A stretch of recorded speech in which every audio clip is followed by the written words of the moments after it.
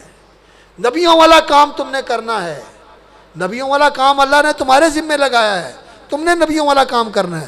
کنتم خیر امۃ اخرجت للناس جعلناکم امۃ وسطا، قرآن میں فرمایا جعلناکم امۃ وسطا لتکونوا شہداء علی الناس، تمہیں ہم نے بہترین امت قرار دیا، بہترین امت بنایا، بہترین امت بنا کے کھڑا کیا، لتکونوا شہداء علی الناس، تاکہ تم لوگوں کے سامنے دین کے گواہ بنو، وَيَكُونَ الرَّسُولُ عَلَيْكُمْ شَهِيدًا، اور ہمارا رسول تمہارے سامنے دین کا گواہ بن کے کھڑا ہو۔ رسول اللہ صلی اللہ علیہ وسلم نے دین پہنچایا، سکھایا، عمل کر کے دکھایا، اور اس دین کے مطابق لوگوں کی تربیت فرمائی، اور اس قرآن کی تعلیمات کے مطابق ایک معاشرہ تشکیل فرمایا، اور ایک سوسائٹی قائم کر کے پوری آنے والی دنیا کے لیے ایک نمونہ پیش کر دیا۔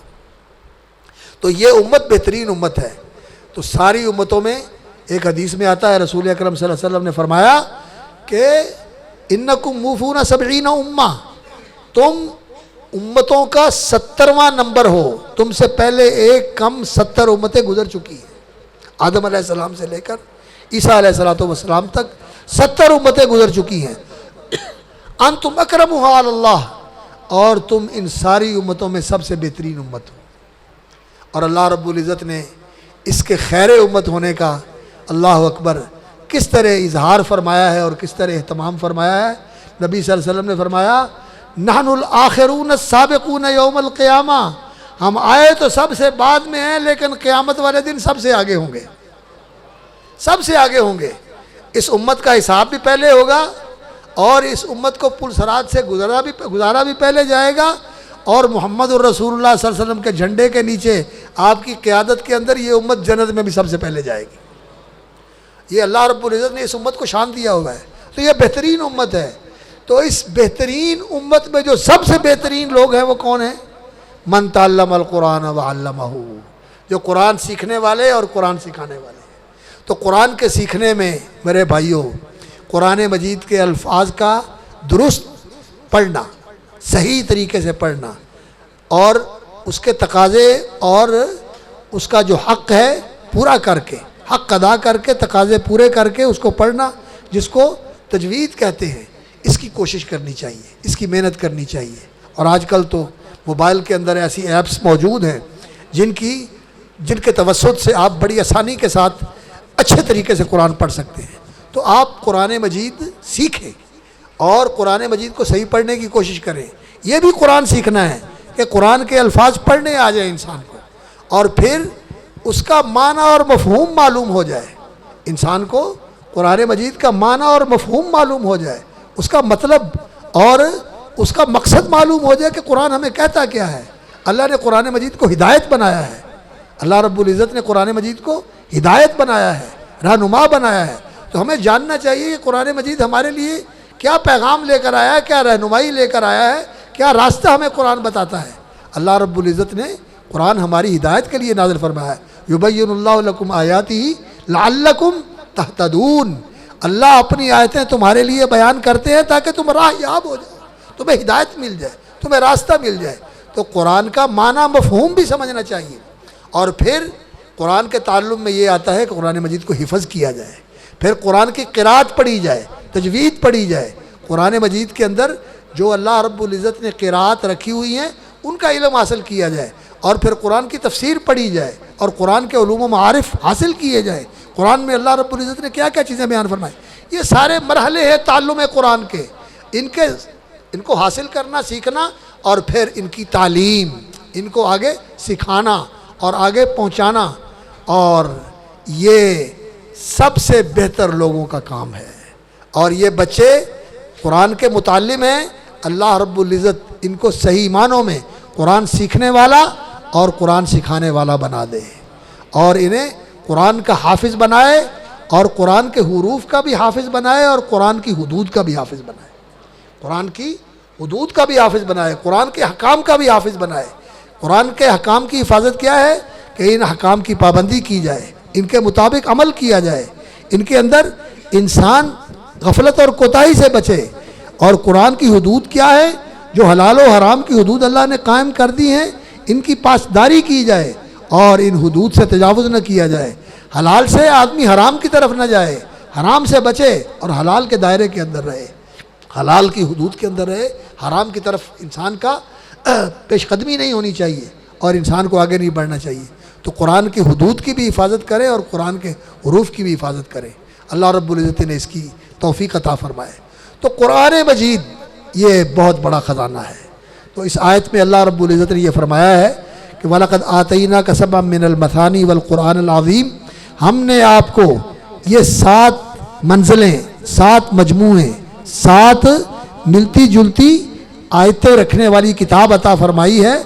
والقرآن العظیم یعنی قرآن العظیم, واو عاطفہ ہو تو تب بھی ٹھیک ہے, اور اگر واو تفسیریہ ہو عطف تفسیری کے لیے تو تب بھی ٹھیک ہے. یعنی سبع من المثانی سورہ فاتحہ اور القرآن العظیم اس کی ساری تفسیر, یا سبع من المثانی یہ 7 مجموعے, والقرآن العظیم یعنی قرآن عظیم اس کی تفسیر ہو جائے, اس طرح بھی ٹھیک ہے. دونوں طرح یہ معنی صحیح ہے. چونکہ اہل علم بھی بیٹھے ہوئے ہیں مجلس کے اندر, اس لیے میں نے تھوڑی سی بات یہ سامنے رکھی کہ اس طرح بھی اس کا مفہوم جو ہے وہ بنتا ہے. تو پھر اللہ رب العزت نے یہ خزانہ دینے کے بعد فرمایا کیا؟ فرمایا یہ قرآن کی دولت آپ کو عطا فرما دی, یہ خزانہ ہم نے آپ کو بخش دیا. لا تمدن عینیک الی ما متعنا بہ ازواجا منہم, دنیا کے اندر جتنی چیزیں ہیں, حکومت ہے, اقتدار ہے, سلطنت ہے, جائیداد ہے, اثاثے ہیں, دولت ہے, چودر ہے, جو کچھ بھی ہے, الی ما متعنا بہ ازواجا منہم, قسم قسم کے فائدے جو ہم نے لوگوں کو پہنچا رہے ہیں. لا تمدن عینیک, آپ نگاہ اٹھا کے بھی نہ دیکھیں. آپ کو جو اللہ رب العزت نے خزانہ اور دولت عطا فرمائی ہے یہ تو ایسی ہے کہ یہ ساری چیزیں اس کے مقابلے میں مٹی ہیں, کوڑی ہے, کوئی حقیقت نہیں. یہ فانی ہیں, یہ زائل ہیں, بے حقیقت ہیں. اللہ اکبر.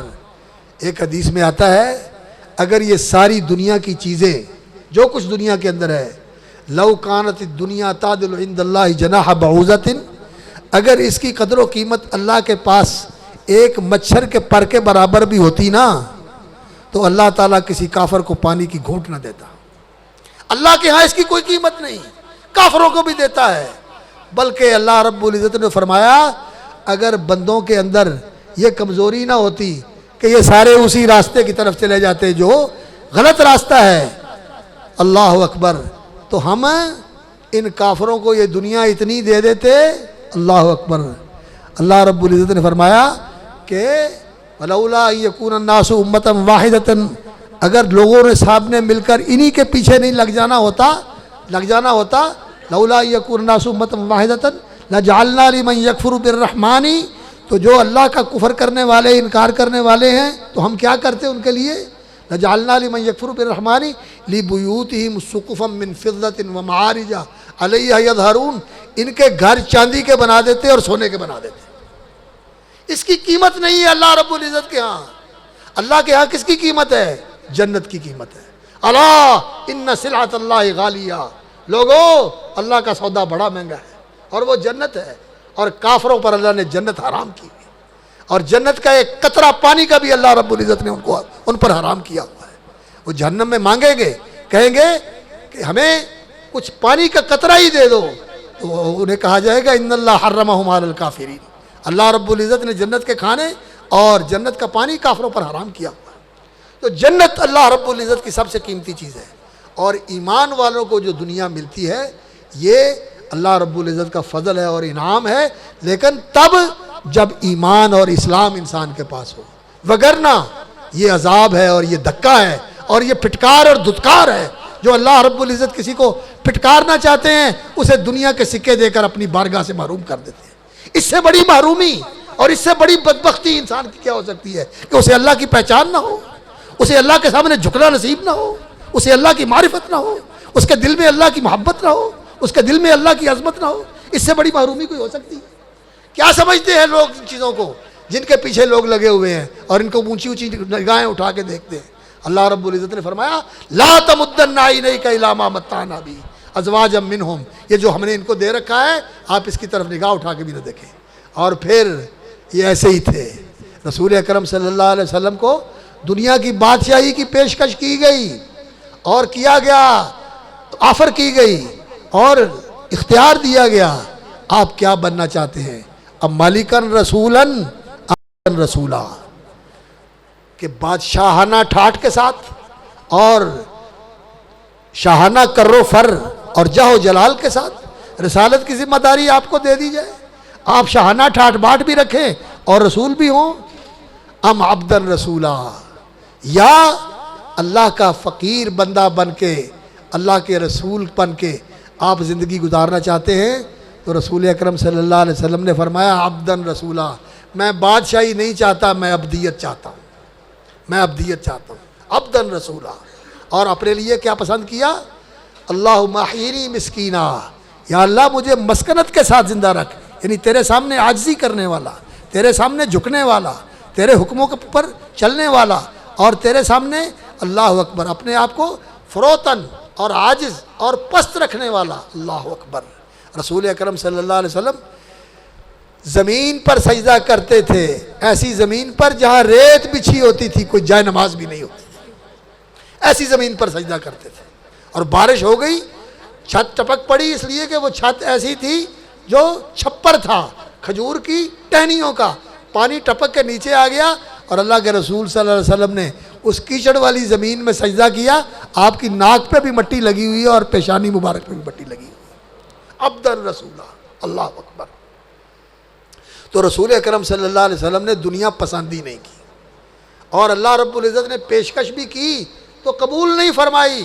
کہنے لگے، حضرت ابو ذر جا رہے تھے، حضرت ابو ذر نبی صلی اللہ علیہ وسلم کے ساتھ جا رہے تھے، تو کہنے لگے ابو ذر اگر میں چاہوں نا تو یہ احد پہاڑ سونے کا بن جائے اور یہ ہر وقت میرے ساتھ رہے، یعنی احد پہاڑ جتنا سونا ہر وقت میرے ساتھ رہے، لیکن میں نہیں چاہتا دنیا کا یہ خزانے ہیں، مجھے نہیں چاہیے. جو اللہ نے خزانہ مجھے عطا فرما دیا ہے وہ قرآن کا خزانہ، دین کا خزانہ، کتاب و حکمت کا خزانہ، یہ سب سے بڑھ کر ہے. تو میرے عزیزو، جن کو اللہ رب العزت نے یہ قرآن کی دولت عطا فرمائی ہے، آپ اپنی قدر و منزلت کو پہچانیے. آپ کسی اپنے آپ کو کسر نفسی کے اندر اور ہیچ مدانی کے اندر مبتلا نہ کریں کہ ہمارے پاس کیا ہے، اس کے پاس وہ ہے، اس کے پاس یہ ہے. آپ کے پاس جو خزانہ ہے دنیا میں کسی کے پاس نہیں ہے سوائے ان کے جن کو اللہ رب العزت نے قرآن اور حدیث کی دولت دی ہوئی ہے، دین کی دولت دی ہوئی ہے.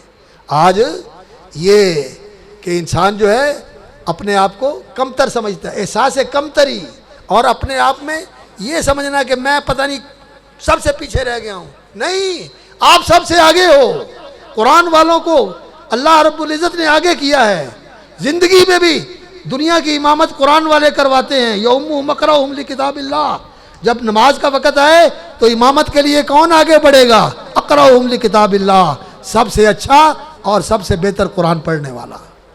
اور جب دفن کرنے کا وقت آئے گا، جب احد میں صحابہ شہید ہوئے تو رسول اکرم صلی اللہ علیہ وسلم نے ایک ایک قبر میں کئی صحابہ کو دفن کیا. پتھریلی زمین تھی، قبر نکالنی مشکل تھی اور اموات زیادہ تھے، تو ایک بڑی قبر کھود کے اس میں کئی افراد کو دفن کرتے تھے. تو نبی صلی اللہ علیہ وسلم جب دفن کرتے تو پوچھتے ایہم احفظ بکتاب اللہ، زیادہ قرآن کس کو یاد ہے؟ جس کو قرآن زیادہ یاد ہوتا تھا اس کو رسول اکرم صلی اللہ علیہ وسلم پہلے دفن کرتے تھے، اس کو پہلے دفن کرتے تھے. تو زندگی میں بھی اللہ تعالیٰ پیش قدمی اور امامت اور سبقت عطا فرماتے ہیں، مرنے کے بعد بھی ملے گی، اور قیامت والے دن تو یہ سب سے آگے ہوں گے. قرآن ان کا ہاتھ پکڑ کے اللہ کی بارگاہ میں لے جائے گا. تو کسی احساس کمتری میں نہ رہیں، اور آپ لوگ بھی ان کا احترام کریں، ان کی تکریم کریں. آپ جو ان کے ساتھ سلوک کرتے ہیں ان کے شان اور مقام میں کمی نہیں آتی، آپ اپنا نقصان کرتے ہیں اگر ان کے ساتھ ایسا عدم تکریم والا اور عدم احترام والا رویہ کرتے ہیں تو آپ اپنا نقصان کرتے ہیں، ان کی شان میں کمی نہیں آتی. اگر سورج کے بارے میں کوئی آدمی بات کہے تو سورج کا کچھ بگڑتا ہے؟ اگر آسمان کی طرف کو منہ کر کے تھوکے تو آسمان کا کچھ بگڑتا ہے؟ کچھ نہیں. اس کی تھوک اس کے منہ پہ آتی ہے. اور سورج کے متعلق کچھ کہے گا تو کیا ہوتا ہے؟ کچھ بھی نہیں. سورج تو چمک رہا ہے، چڑھتا ہے، اور اسی طرح آسمان پر چمکتا ہے، اس کا تو کچھ نہیں بگڑتا.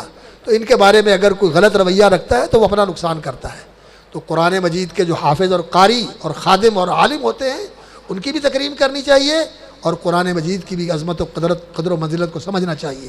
اللہ رب العزت سے دعا ہے کہ اللہ تعالی ہمیں قرآن کریم کی قدر کرنے کی توفیق عطا فرمائے، اور یہ جو قرآن پڑھنے والے ہیں اور قرآن پڑھانے والے ہیں اور قرآن کی خدمت کرنے والے ہیں، اللہ رب العزت قرآن پر عمل کرنے والے ہیں، قرآن کے مطابق زندگی گزارنے والے ہیں۔ وہ پہلی آیت جو میں نے پڑھی تھی اس کا ترجمہ کر کے میں بات ختم کرتا ہوں۔ ماشاءاللہ ہمارے عزیز اور ہمارے بہت ہی عزیز القدر خطیب تشریف لا چکے ہیں اور آپ ان کے منتظر ہیں۔ میں نے تو طالب علموں والی باتیں کرنی ہوتی ہیں جیسے کلاس میں پڑھا رہے ہوتے ہیں، طالب علم آدمی ہوں نا، اس لیے تو آپ ان کے منتظر ہیں اور وہ آ چکے ہیں، آپ مطمئن ہو جائیں۔ تو ان الذین یتلون کتاب اللہ واقاموا الصلاۃ، جو لوگ اللہ کی کتاب کی تلاوت کرتے ہیں، اور تلاوت کے اندر دونوں معنی آتے ہیں، ایک قرات کرنا، الفاظ کو ادا کرنا، اور دوسرا تلاوت کرنا، اس کی پیروی کرنا، جیسا کہ حضرت عبداللہ بن مسعود نے بھی اور عبداللہ بن عباس رضی اللہ تعالیٰ عنہ نے بھی بیان کیا، الذین آتیناہم الکتاب یتلونہ حق تلاوتہ، جن کو ہم نے یہ کتاب عطا کی ہے، اللہ فرماتے ہیں سورہ بقرہ پہلا سپارہ، یتلونہ حق تلاوتہ، وہ قرآن کی تلاوت کرتے ہیں جیسے تلاوت کا حق ہے۔ تو انہوں نے اس کا معنی کیا کیا؟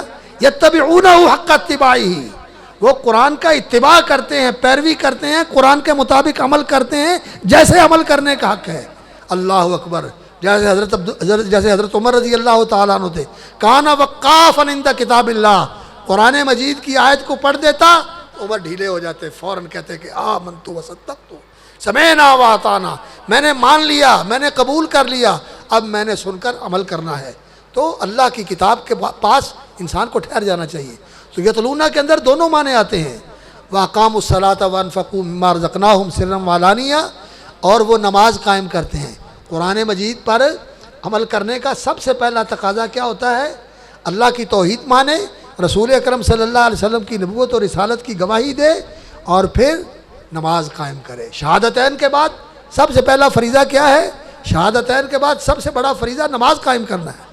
اقاموا الصلاۃ وانفقوا مما رزقناهم سرا وعلانیہ، ان الذین یتلون کتاب اللہ واقاموا الصلاۃ وانفقوا مما رزقناهم سرا وعلانیہ، اور جو اللہ نے دیا اس میں سے خرچ کرتے ہیں، جو مال دیا اس کو بھی خرچ کرتے ہیں، جو اللہ نے ان کو ذہنی صلاحیتیں دی ہیں اس سے بھی لوگوں کو فائدہ پہنچاتے ہیں۔ اگر اللہ نے معاشرے میں مقام اور سوسائٹی کے اندر سٹیٹس دیا ہے، کوئی حیثیت اور مرتبہ دیا ہے، تو لوگوں کے کام آتے ہیں، لوگوں پر زیادتی نہیں کرتے، انفقو، لوگوں کے فائدے کے لیے خرچ کرتے ہیں، کسی کی سفارش کر دی، کسی کو صحیح مشورہ دے دیا، کسی کی رہنمائی کر دی۔ انفقو مما رزقناہم، جو کچھ اللہ نے دیا ہوا ہے اس میں سے اللہ کے لیے خرچ کرتے ہیں۔ یرجون تجارت لن تبور، یہ جو قرآن کے پیروکار اور قرآن کے پڑھنے والے اس کے قاری ہیں، یہ ایسی تجارت کی امید رکھتے ہیں، یعنی ان کو ایسی تجارت سے فائدہ ملنے والا ہے لن تبور، جس میں نفع ہی نفع ہے، نقصان اور گھاٹا ہے ہی نہیں، فائدہ ہی فائدہ ہے۔ پڑھتے ہیں ایک ایک لفظ پہ 10 نیکیاں ملتی ہیں، اور بچے پڑھنے کے لیے آتے ہیں تو جس دن قرآنی قاعدہ پڑھنا شروع کر دیتے ہیں الف با تا سا، اسی دن سے نیکیاں لکھنی جاڑی شروع ہو جاتی ہیں۔ ابھی کسی کام کا نہیں ہے، ناک بھی پونجھ صاف کرنی نہیں آتی، اپنے آپ کو سنبھالنا بھی نہیں آتا، قاری صاحب اس پر محنت کرتے ہیں، اس کو الف با تا کے بعد دوسری تختی جو مرکبات کی ہے وہ شروع کروا دیتے ہیں، اور پھر اگلی جو ہے حروف کی طرف تختی ہے، یہ قرآنی حروف ہیں، جب یہ پڑھنا شروع کرتے ہیں تو اسی وقت اس کو نیکیاں ملنی شروع ہو جاتی ہیں۔ یہ میں کیوں کہہ رہا ہوں؟ یہ رسول اکرم صلی اللہ علیہ وسلم کی اس حدیث سے رہنمائی لے کر کہہ رہا ہوں کہ آپ صلی اللہ علیہ وسلم نے فرمایا، جو پڑھتا ہے نا الف لام میم، یہ قرآن کے حروف ہیں نا، حروف مقطعات، یہ حروف مقطعات بھی قرآن کے حروف ہیں، اور حروف مقطعات کے بعد جو حروف مرکبات ہیں وہ بھی قرآن کے حروف ہیں۔ تو نبی صلی اللہ علیہ وسلم نے فرمایا اس کو نیکیاں ملتی ہیں۔ یہ الف لام میم یہ پورا ایک حرف نہیں ہے، فرمایا الف حرف و لام حرف و میم حرف، الف بھی حرف ہے مکمل، 10 نیکیاں اس پہ ملتی ہیں، 10 نیکیاں لام پہ ملتی ہیں، 10 نیکیاں میم پہ ملتی ہیں۔ اور الف با تا یہ قرآنی قاعدے کے قرآن پڑھانے کے لیے، قرآن سکھانے کے لیے، جب بچہ پڑھنا شروع کرتا ہے تو نیکیاں کمائی شروع ہو جاتی ہے، نیکیاں کمانا شروع ہو جاتا ہے، ابھی بچہ ہے۔ اور اللہ رب العزت کا فضل دیکھیے کہ بچپن میں گناہ نہیں لکھا جاتا، نیکیاں لکھی جاتی ہیں، نیکیاں لکھی جاتی ہیں۔ ایک عورت رسول اکرم صلی اللہ علیہ وسلم کے سامنے بچے کو اٹھا کے پوچھ رہی تھی، یا رسول اللہ لہذا حج، یا رسول اللہ اس کا حج ہے، اس کا حج ہے؟ وہ تو گھڑی 10 بجا رہی ہے، کھڑی ہوئی ہے. اچھا. تو رسول اکرم صلی اللہ علیہ وسلم نے فرمایا ہاں اس کا حج ہے اور تیرا اجر ہے. تو اس کی نیکی لکھی جاتی ہے، اس کے نامہ عمل میں بھی نیکی لکھی جاتی ہے، اور اس کے ماں باپ کے بھی نامہ عمل میں نیکی لکھی جاتی ہے، اور اس کے استاذ کے نامہ عمل میں بھی لکھی جاتی ہے، اور جو مدرسے کا محتمم اور منتظم ہے اس کے نامہ عمل میں بھی لکھی جاتی ہے، اور جو مدرسے کے معاونین ہیں ان کے نامہ عمل میں بھی لکھی جاتی ہے. دنیا میں کوئی ایسی تجارت ہے؟ اتنے لوگ جس سے بہریاب ہوں، فیض یاب ہوں اور اس سے فائدہ اٹھانے والے ہوں. یہ ہے تجارت لن تبور. اور باقی دنیا کی ساری تجارتیں، ارب پتی، کھرب پتی، ملینز، بلینز، ٹریلینز دولت رکھنے والے سارا کچھ یہیں چھوڑ کے خالی ہاتھ چلے جائیں گے، اور کوئی چیز ساتھ نہیں جائے گی. ہاں جائے گی تو عذاب دینے کے لیے، جس میں اللہ رب العزت کے حکم پورے نہیں کیے، مال کی زکوٰۃ نہیں دی، حرام سے اکٹھا کیا، تو یہ سارا اکٹھا کر کے قیامت والے دن تقویٰ بہا جباہہم وجنوبہم وظہورہم ھذا ما کنزتم لانفسکم فذوقوا ما کنتم تکنزون. کہا جائے گا یہ ہے تم نے جو خزانے جمع کیے تھے. ان خزانوں کے ساتھ اللہ اکبر سونے چاندی کے تختے بنا کے فتقویٰ بہا جباہہم وجنوبہم وظہورہم، کمر بھی داغی جا رہی ہے اور پہلو بھی داغے جا رہے ہیں، اور پیشانی اور منہ بھی ان کا داغا جا رہا ہے، ان کو عذاب دیا جا رہا ہے. عذاب کا سامان تو بن جائے گا، کام آنے والا نہیں. لیکن جو قرآن کا تجارت کرنے والا ہے، جس نے قرآن فروشی نہیں، قرآن کو بیچنا نہیں، قرآن بہت عظیم چیز ہے. اللہ اکبر. قرآن بہت عظیم چیز ہے. قرآن مجید کو اللہ اکبر بکاؤ مال نہیں بنانا چاہیے، اس سے پڑھ کر اللہ سے اجر حاصل کرنا چاہیے، اللہ رب العزت سے ثواب لینا چاہیے. اللہ اکبر. اور اس کی عظمت کو ملحوظ رکھنا چاہیے. اور جو قرآن مجید کی خدمت کرنے والے ہیں ان کا احترام اور ان کی تکریم اور ان کی تفریغ، ان کو فارغ کر دینا، ان کو بالکل اس چیز کے لیے مختص کر دینا کہ یہ قرآن کی خدمت کے اندر لگے رہیں اور ہم ان کی تمام ضروریات کی کفالت کریں گے، یہ ہمارا فرض ہے. اور انہیں اس سے بے نیاز ہونا چاہیے، انہیں اس کے لیے حریص نہیں ہونا چاہیے، اور اس کے لیے انہیں لالچی نہیں ہونا چاہیے، اس سے بلند نظر ہونا چاہیے، اور اللہ رب العزت سے مانگنا چاہیے. اور اللہ رب العزت اس قرآن کی وجہ سے اللہ اکبر رسول اکرم صلی اللہ علیہ وسلم کو بھی فرمایا کہ قرآن کی ہدایت آپ کو عطا فرمائی، وجدک عائلا فاغنا، اور آپ نادار تھے اور اللہ رب العزت نے آپ کو غنی کر دیا، دنیا کے خزانے آپ کے قدموں میں ڈال دیے. لیکن نبی صلی اللہ علیہ وسلم نے رکھا اپنے پاس کچھ نہیں، جو آتا تھا شام سے پہلے لٹا دیتے تھے، شام سے پہلے تقسیم کر دیتے تھے. انما انا قاسم واللہ یعطی، اللہ دیتا ہے اور میں تقسیم کر دیتا ہوں. تو رسول اکرم صلی اللہ علیہ وسلم تقسیم کرنے والے تھے. تو یرجون تجارت لن تبور، یہ قرآن پڑھنے والے اس تجارت کی امید رکھتے ہیں جس کے اندر نفع ہی نفع ہے، نقصان ہے ہی نہیں. تو اس تجارت کے اندر جو لوگ لگے ہوئے ہیں بڑے خوش نصیب ہیں، اور جو اس تجارت کے اندر لوگوں کے لیے فراہم کرتے ہیں آسانی کہ وہ قرآن پڑھ سکیں، قرآن سیکھ سکیں اور قرآن کا فہم حاصل کر سکیں، قرآن پر عمل کرنے کی تربیت ان کو دی جا سکے، اور قرآن کی تعلیم اور اس کے مطابق تزکیے کا ماحول انہیں مہیا کیا جا سکے، یہ بھی بہت بڑے خوش نصیب ہیں، یہ بھی اس تجارت کے اندر شریک ہیں. تو اللہ رب العزت اس مرکز نور الہدا کو قائم رکھے، برکت دے اور دوام بخشے، استمرار بخشے، اور اللہ تعالیٰ اس کا فیض اور بڑھائے، اور اللہ رب العزت ہمارے استاذ محترم کی زندگی میں برکت فرمائے، اور ان کے صاحبزادگان جو ماشاءاللہ ان کے دست و بازو ہیں اور ان کے ساتھ ہیں، اللہ تعالیٰ ان کی زندگیوں میں برکت فرمائے اور ان کی صلاحیتوں کو مزید اللہ رب العزت فروغ دے اور نکھار بخشے. اور جو یہاں اساتذہ کام کر رہے ہیں، اصل محنت ان اساتذہ کی ہے اور وہ قابل قدر ہیں، ان کا احترام کرنا چاہیے. اور آپ جب بھی مدرسے کے اوپر کوشش کرتے ہیں تو ان اساتذہ کا خیال رکھیں، ان کی قدر کریں جنہوں نے اپنی زندگیاں قرآن کے لیے وقف کی ہوئی ہیں، اور انہیں مستغنی کر دیں. ان کی تکریم، ان کی عزت افزائی اور ان کا اکرام یہ بھی ہمارے اوپر فرض ہے، اور ان کو فارغ رکھنا، پریشان نہ ہوں، یہ بیچارے تنگ دستی اور ناداری کی وجہ سے بے چین نہ ہوں اور یہ نہ کہیں کہ ہمیں کوئی اور راستہ اختیار کریں. نہیں، ان کی کفالت کرنی چاہیے، اور اس کے لیے آپ لوگوں کو فراخ دلی کے ساتھ اور بڑی خوش دلی کے ساتھ اور بڑی اللہ اکبر کشادہ دستی کے ساتھ، کھلے ہاتھ کے ساتھ آپ لوگوں کو اس پر خرچ کرنا چاہیے، دین پر خرچ کرنا، دین کے علم پر خرچ کرنا، دین کے علم کی تعلیم پر خرچ کرنا، اس دین کے آگے پہنچانے پر، دعوت پر خرچ کرنا، اس دین کے پھیلانے پر خرچ کرنا، یہ اللہ کو قرض دینا ہے۔ اللہ نے یہ کہا ہے کہ کون مجھے قرض دیتا ہے، اور اللہ قرض لے کر یہ نہیں کہ پھر واپس نہیں کرتا۔ اللہ فرماتے ہیں فَيُضَاعِفَهُ لَهُ أَضْعَافًا كَثِيرًا، جو دین پر خرچ کیا جاتا ہے اللہ رب العزت بڑھا چڑھا کر واپس کر دیتا ہے۔ وَمَا أَنفَقْتُم مِّن شَيْءٍ فَهُوَ يُخْلِفُهُ، اس لیے مدارس پر خرچ کریں، علماء پر خرچ کریں، دین کے خادموں پر خرچ کریں، دین کے اساتذہ پر، معلمین پر خرچ کریں، دین کے داعی، دین کے مبلغ، دین پہنچانے والے، دین سکھانے والے، لوگوں کے اندر دین کی اشاعت کرنے والے، ان کے اوپر خرچ کریں۔ یہ سب سے بہترین مصرف ہے دولت کا جو اللہ نے آپ کو دی ہوئی ہے، یہ اللہ کو قرض دینا ہے۔ تو آپ اس ایسے اداروں کے اوپر خرچ کریں، اللہ رب العزت قبول فرمائے اور اللہ رب العزت مزید توفیق عطا فرمائے، اور مبارک ہیں وہ لوگ جو اداروں پر خرچ کرتے ہیں، اور بہت ہی لائق احترام ہیں وہ لوگ جو ان اداروں کے اندر بیٹھ کے دین کی خدمت کرتے ہیں، اور بڑے ہی خوش نصیب ہیں وہ والدین جو اپنے بچوں کو ان اداروں میں بھیجتے ہیں، اور انتہائی خوش نصیب اور لائق تکریم ہیں یہ بیٹے جنہوں نے قرآن کی دولت اپنے سینے میں اتاری ہے اور قرآن کے خزانے سے انہوں نے اپنے آپ کو مالا مال کیا ہے۔ اللہ رب العزت انہیں قرآن کے نور سے منور فرما دے، اور قرآن کی برکات اور قرآن کی رحمتوں سے اللہ تعالیٰ انہیں زندگی کے اندر بھی فیض یاب فرمائے، اور آنے والی زندگی اور مرحلوں کے اندر بھی اللہ تعالیٰ فیض یاب فرمائے۔ اقول قولی ھذا واستغفر اللہ لی ولکم وجزاکم اللہ خیرا وبارک اللہ۔